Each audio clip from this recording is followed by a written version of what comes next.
Alright? So, what else guys? Tingnan pa natin. May mga unexpected na tulong. Ayan, no? May mga unexpected na tulong na dadating na hindi nyo inaasahan. Lalo na yung mga hiningan nyo ng tulong sa past, no? So, let's say for example, in the past, nanghihiram kayo ng pera, or nangailangan kayo ng tulong, baka nagpalakad kayo sa trabaho, ganyan. Tapos parang nakalimutan, mga kapiksi, kumbaga parang wala kayong narinig na update or balita dun sa hiningan nyo na tulong. Pero ngayon, magre-reach out ito sa inyo, guys, no? Para i-share sa inyo yung good news.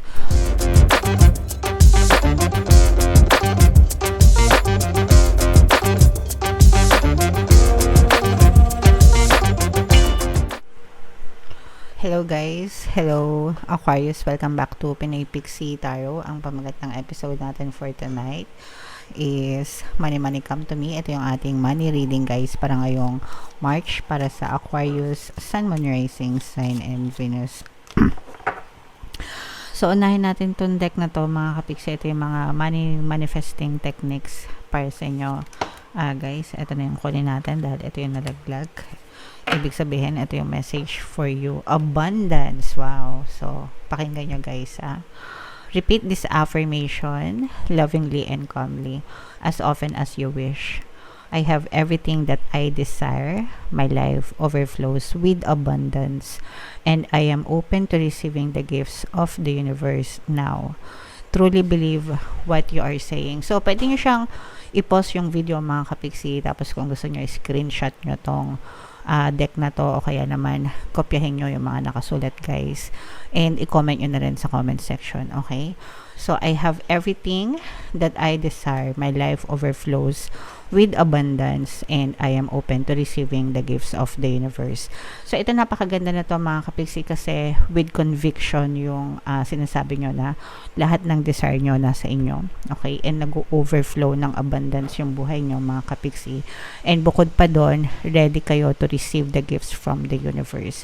It's a very powerful set of affirmations. Pero when it comes to money naman guys, as in kahit walang rule, no, walang rule, as long as yung affirmations nyo is focused dun sa desire nyo mga kapiksi. Ang ano kasi, ang purpose ng affirmation is to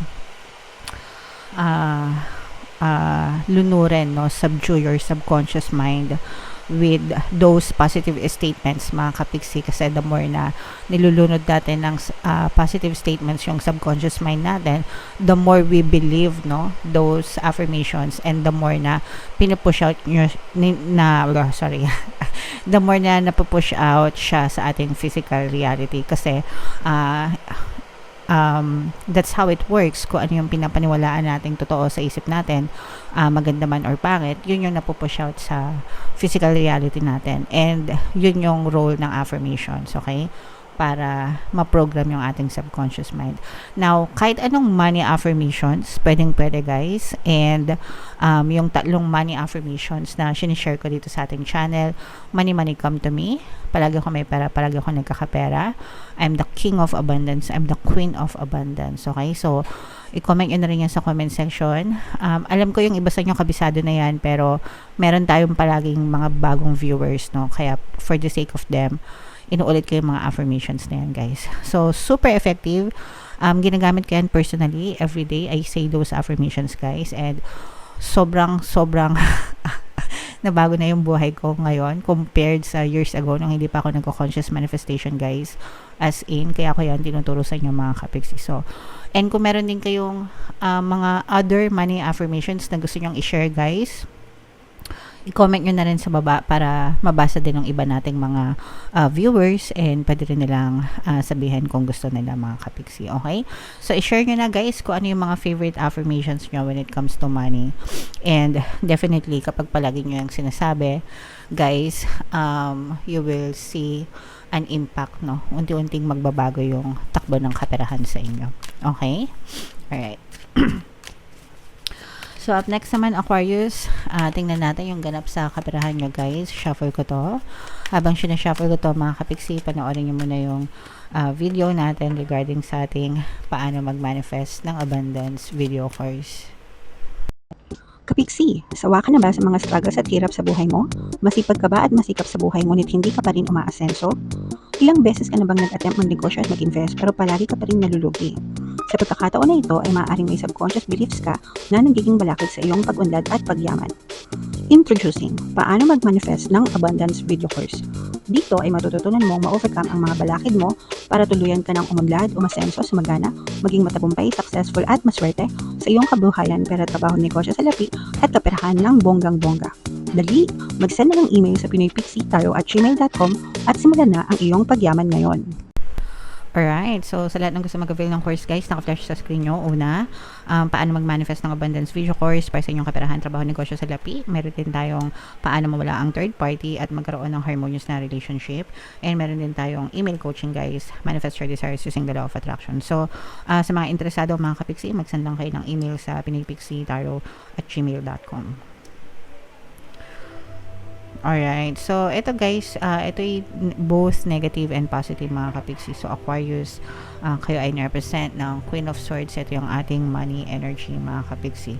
So ito yung babala guys, no? Kung hindi pa kayo na-scam, mag-ingat kayo kasi baka ma-scam kayo or baka maloko kayo mga kapixie. And ang medyo hindi maganda dito is yung manloloko sa inyo is somebody na kakilala nyo guys, no? So hindi siya stranger sa inyo.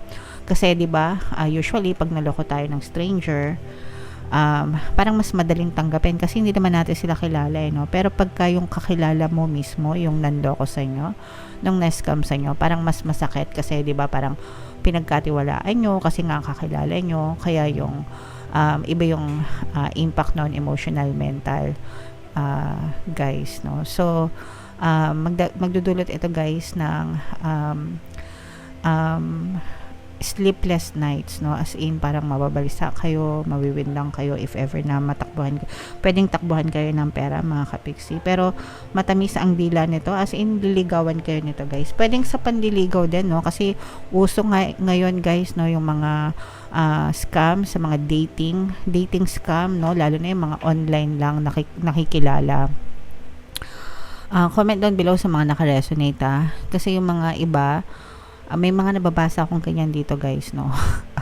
Mga online lang nila nakilala, tapos nanghihingi ng pera. Kumbaga parang kukuhanin yung loob nyo, tapos kapag nakuha na yung loob nyo, parang unti-unti nang hihingan ng pera kasi may na-aksidente, kasi may sakit, ganyan. Tapos yung iba naman, nagpapauto, nagpapadala ng pera, tapos biglang iba-block, ganyan. At saka minsan, hindi nyo alam na hindi lang kayo yung ginajowa nun. Meron pang ibang mga jowa, no? So marami kayong nagbibigay ng pera sa kanila.